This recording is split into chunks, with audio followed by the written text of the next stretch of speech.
Are you carrying something so heavy in your heart that it makes getting out of bed feel impossible?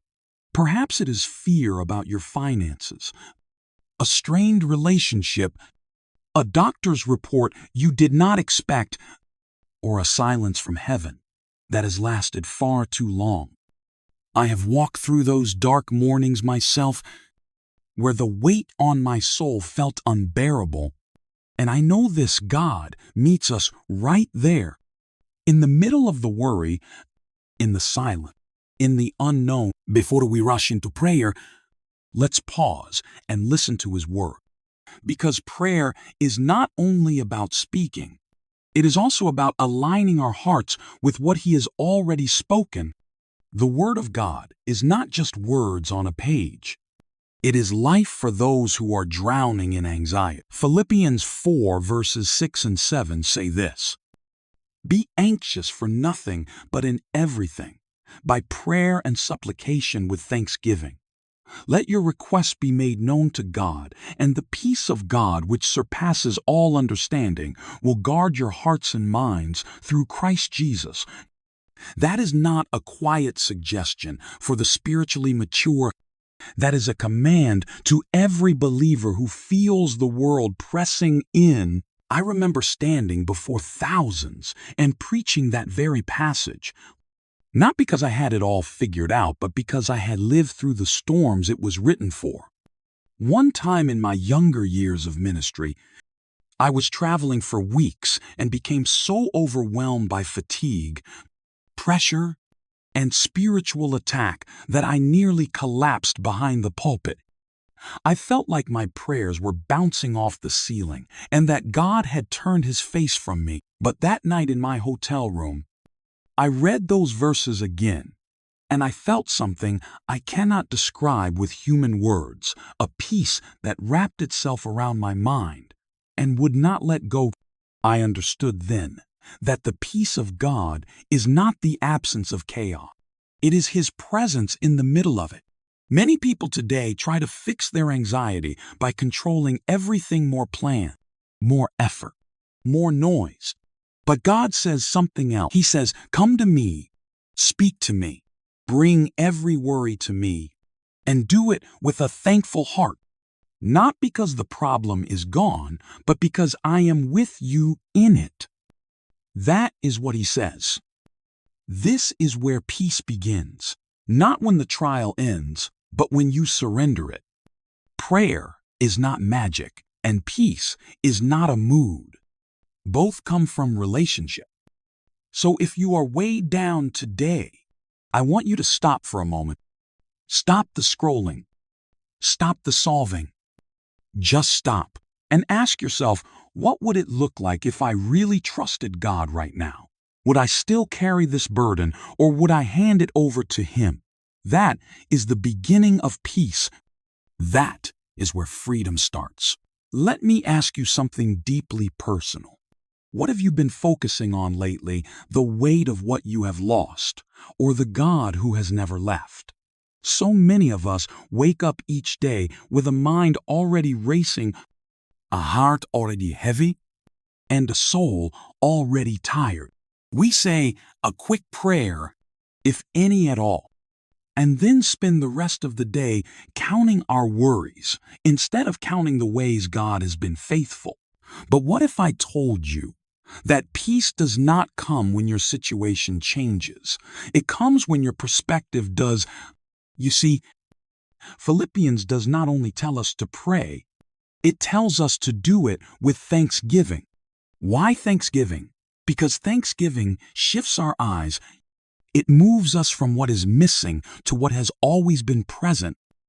When you thank God for what He has already done, you remind your heart that He is still working. Years ago, in the middle of a preaching tour, I was physically and emotionally worn out. My schedule was full, my body was tired, and the messages I was preaching began to feel mechanical. I stood before thousands, but inside I was running on empty. One night, sitting alone after a crusade, I started listing the things I was grateful for, not to impress anyone, But because my soul was gasping for air, I thank God for my family, for the calling on my life, for every person who came forward that evening. And something changed. I felt lighter. Not because the weight was gone, but because I had handed it over. That is the power of gratitude. It opens a doorway for peace to enter, not a peace the world gives, but one that surpasses all understanding.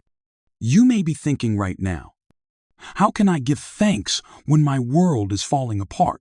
Friend, it is not denial. It is defiance. It is standing in the rubble and declaring that God is still good. It is saying, I may not have the answers, but I know the one who holds them. Gratitude does not ignore pain. It simply refuses to give pain the final word. So let me turn this moment over to you. What are you focusing on today? What would happen if you paused just for a minute and chose to thank God instead of fearing what is next? Would you be willing to try that? Would you dare to start shifting your focus, not tomorrow, not next month, but now? If your answer is yes, I want to invite you to do something simple but powerful.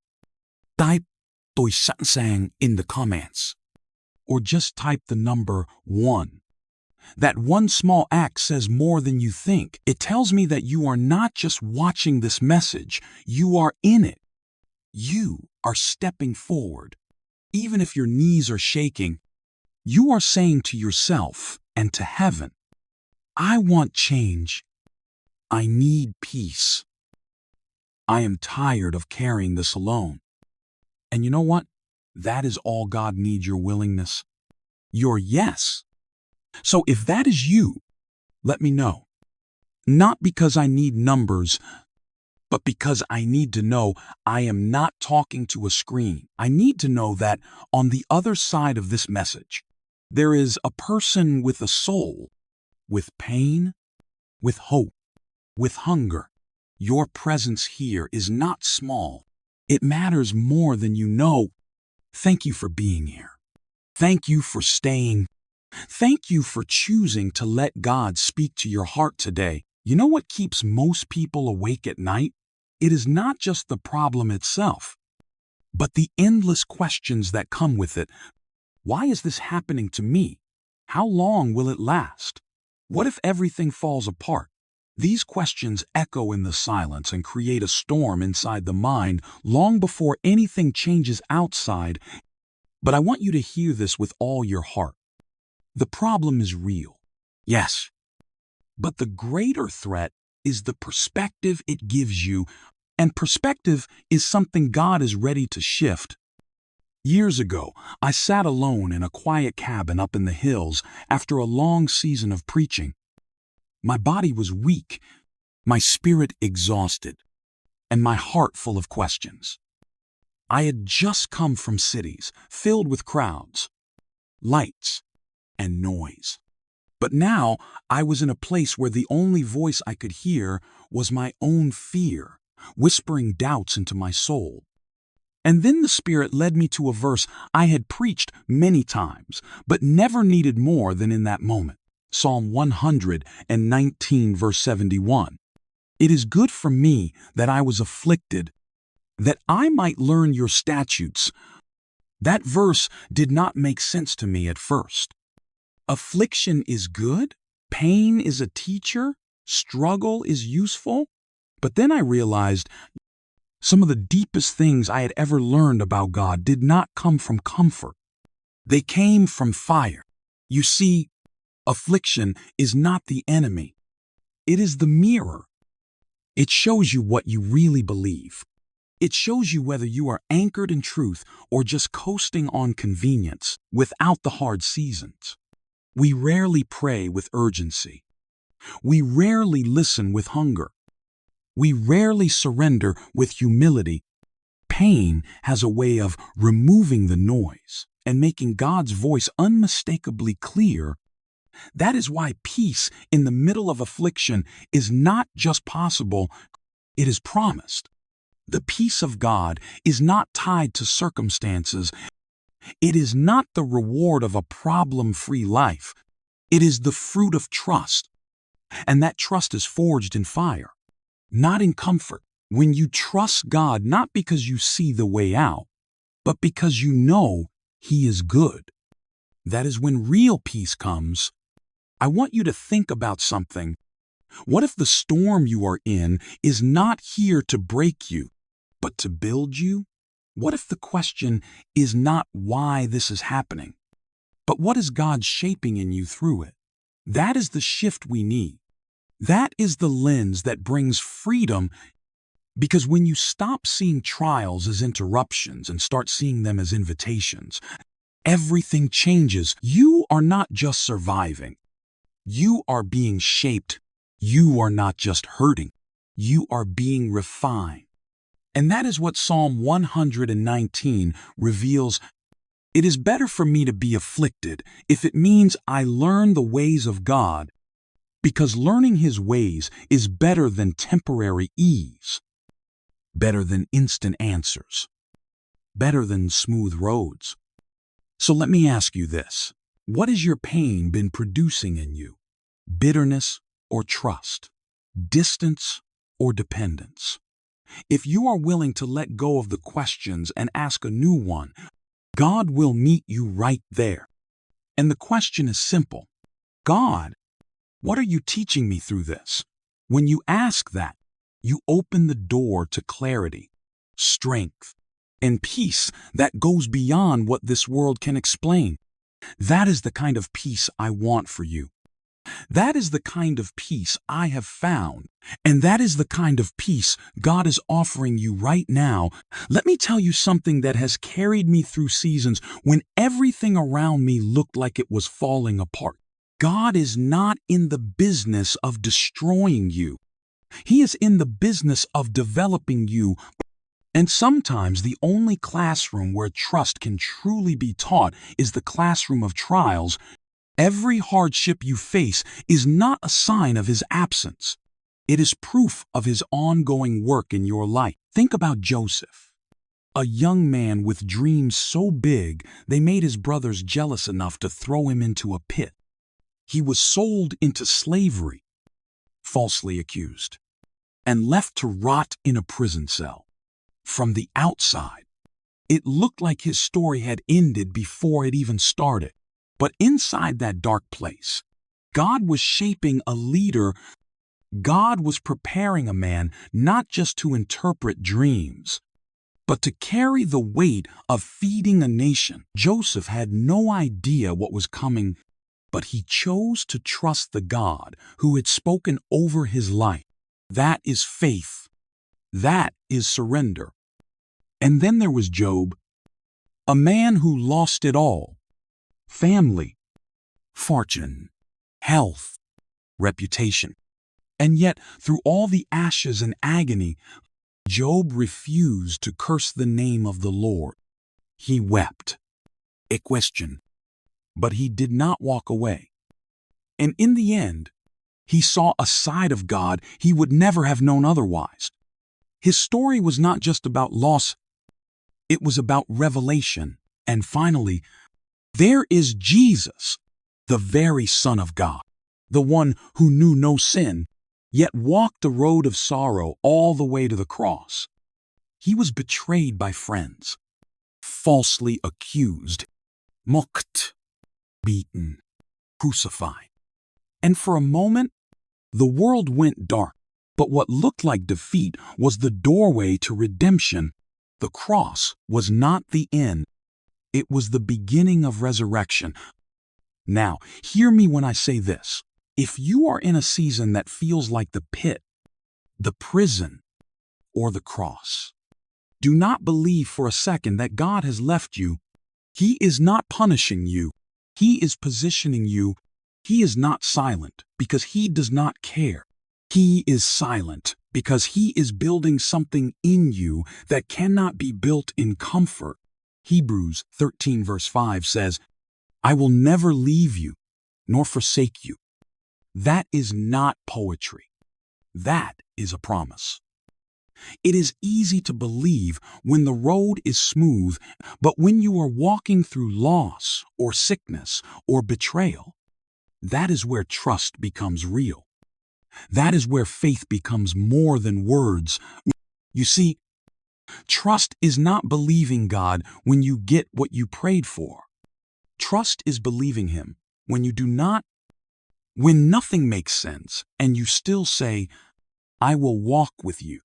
That is when you learn what real faith feels like. Every trial is a teacher. Every loss can lead to growth. Every delay can become the soil where deep trust begins to grow. You are not being buried. You are being planted.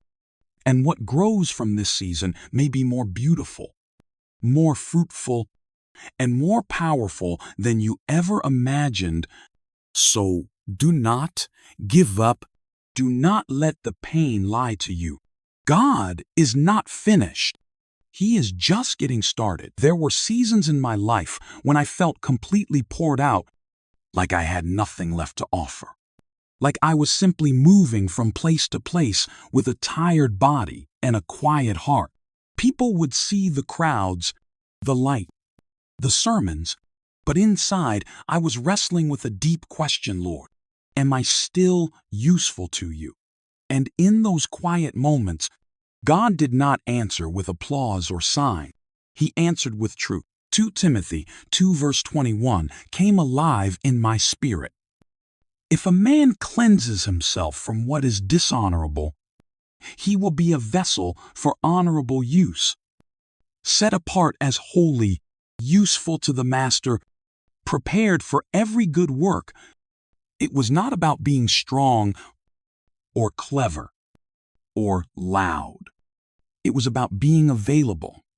It was about being empty enough for Him to fill. Sometimes we think our value is measured by our success, our image, or our ability to keep going without showing weakness. But the truth is, some of the most powerful instruments God uses are the ones that were once broken, the ones that have scars. He does not waste pain. He shapes with it. He softens us through it. When I have been at my lowest, when I have faced rejection or failure or the heavy burden of doubt, those were the moments He was doing His deepest work in me, not on the stage, but in the silence, not in the celebration, but in the surrender. God never looks at your past and sees a reason to disqualify you. He looks at your heart and sees the raw material of someone He can shape. And that shaping is never wasted. Every hurt surrendered becomes a lesson. Every disappointment becomes a chisel in the hands of the potter. I have seen men who thought their lives were ruined become leaders of faith. I have prayed with women who felt forgotten and watched God use their tenderness to heal others. You are not too far, too empty, or too flawed. You are exactly where He can begin the work. But that work begins when you stop running from your pain and start surrendering it. When you stop measuring your worth by how the world sees you and start believing what God says about you, you are not invisible. You are not forgotten. You are not useless. You are being prepared. There is something sacred in the process of being made ready, like gold refined in fire, like clay shaped on the wheel. It may not look glorious now, but God is not finished. He is shaping something that will carry His glory, not yours. And that, my friend, is the highest calling of all. I once had a young man walk up to me after a message and ask with all sincerity, if God already knows everything, then why pray? His voice was not rebellious, it was tired. He had been praying for healing that had not come, for answers that had not arrived, and he was reaching for meaning in the silence. I looked at him and said, prayer is not about informing God. It is about transforming you. When you pray, you are not adjusting God's will to match your plan. You are aligning your heart to trust His. That is where the change happens, not in the circumstance, but in the soul. Prayer is not a transaction. It is a surrender. It is not a performance. It is a posture. You come not with perfect words, but with a willing heart. And in that space, something shifts. God may not always change what is around you, but He will always change what is within you. That is the deeper miracle. I have knelt to pray in hospital rooms where there were no answers. I have prayed beside grieving families who only had silence for comfort. I have cried out in hotel rooms far from home, not because I needed results, but because I needed my Father. In those moments, I did not feel powerful. I felt dependent. And that dependence was not weakness. It was the beginning of strength. Because when you come to the end of yourself in prayer, you step into the beginning of God's grace. Prayer is not magic, and it is not manipulation. It is a moment when you stop holding everything together and let God hold you. It is where you stop striving and start surrendering. One of the most powerful prayers a person can pray is simple. Not my will, but yours be done. Those words are not just a phrase. They are a declaration of trust. They are the doorway to peace. When Jesus prayed those words in Gethsemane, He knew what was coming. He knew the pain, the betrayal, the cross, and yet He chose surrender over escape. That prayer did not change the plan of God, but it revealed the power of obedience. And in that obedience came the greatest victory the world has ever known. So when you pray, do not ask only for things to change. Ask for courage to change. Ask for strength to let go. Ask for clarity to see what matters most. And as you keep praying, you will notice something. Your words will become fewer. Your complaints will soften. Your heart will quiet, not because the world has changed, but because you have.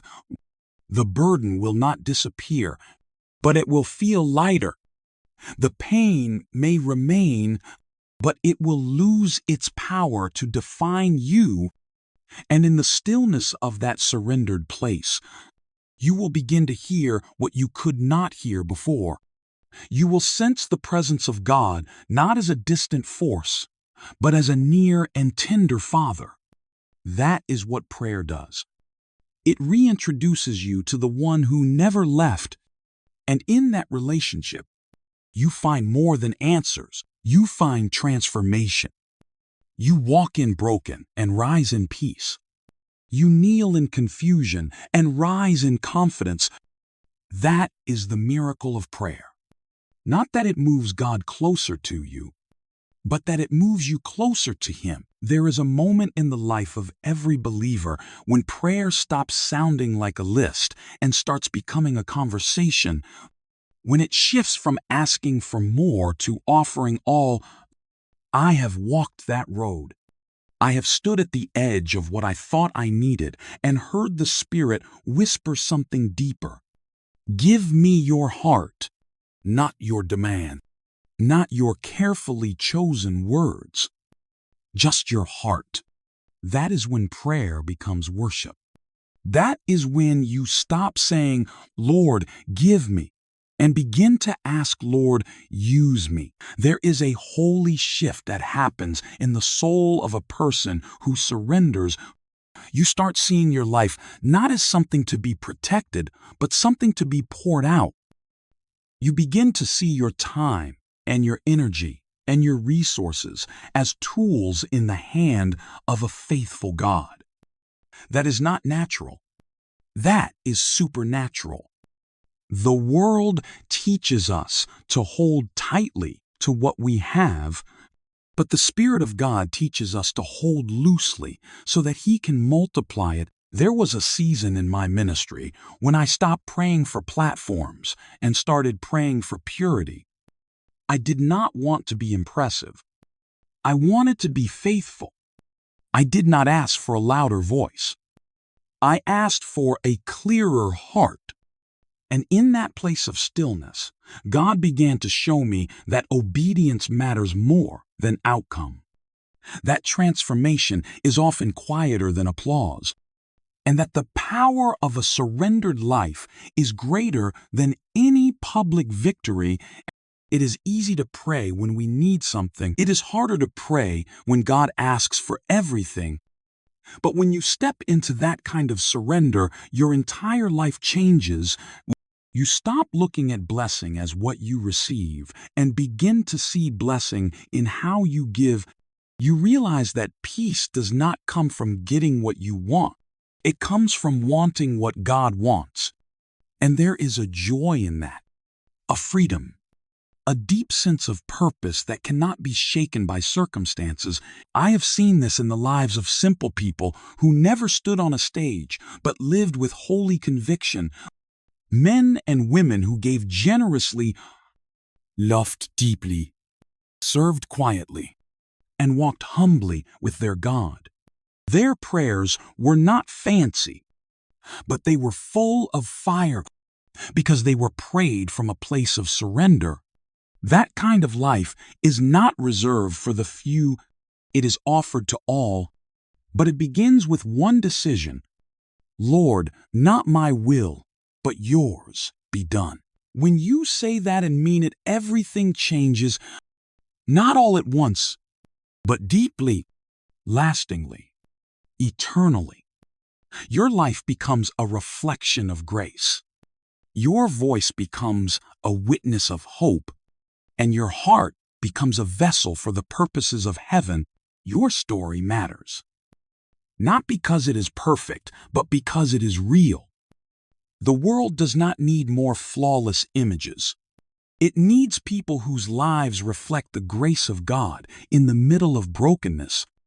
I have met men who carried regret so heavy they could barely lift their heads, and I have seen how God took those regrets and turned them into testimonies that brought healing to others. I have prayed with women who felt invisible and useless, only to watch the Spirit raise them up into leaders of quiet strength. You do not need to wait until your life is all in order to be used by God. You only need to be willing. You only need to say, "Here I am, Lord. Use what I have." Even if it is just pain, even if it is just questions, even if it is just a heart that refuses to give up, that is more than enough for God. He has always worked through the willing, not the perfect. When Jesus called the disciples, He did not choose the polished or the prestigious. He chose the willing fishermen, tax collectors, ordinary people. But in His hands, they became light. They became vessels of truth. And so can you. Your pain can become someone else's comfort. Your recovery can become someone else's hope.